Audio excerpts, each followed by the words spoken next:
In today's video, I'm going to teach you how to create Vercel account. We'll start on the Vercel account page and walk through the essential settings you need to know, including how to cleanly remove your personal account if you decide to. Open your browser and go to vercel.com account.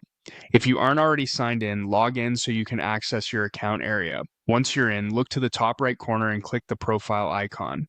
This opens a menu with key options for managing your profile and workspace. From that menu, choose Account Settings.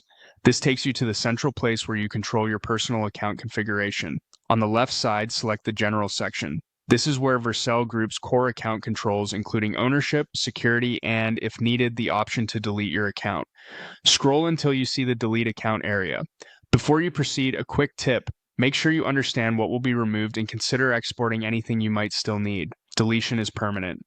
Click Delete Personal Account. At this point, Vercel will check whether you belong to any teams. If you see a message saying you have access to multiple teams, you must leave or delete all of them except your default hobby team before you can continue. That safeguard exists because teams can own projects, environments, and configurations that shouldn't be orphaned. If you're part of a company or shared workspace, it's usually better to leave the team rather than delete it so other members keep access.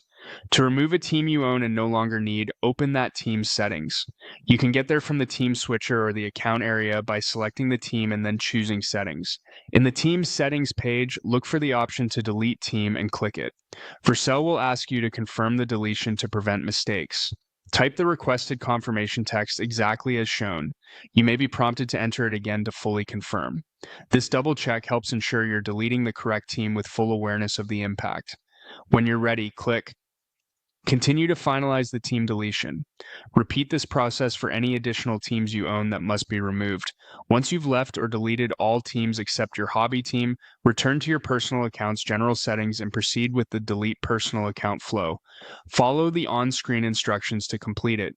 Take your time, review each prompt, and only confirm when you're certain, and you'll move through the process smoothly and securely.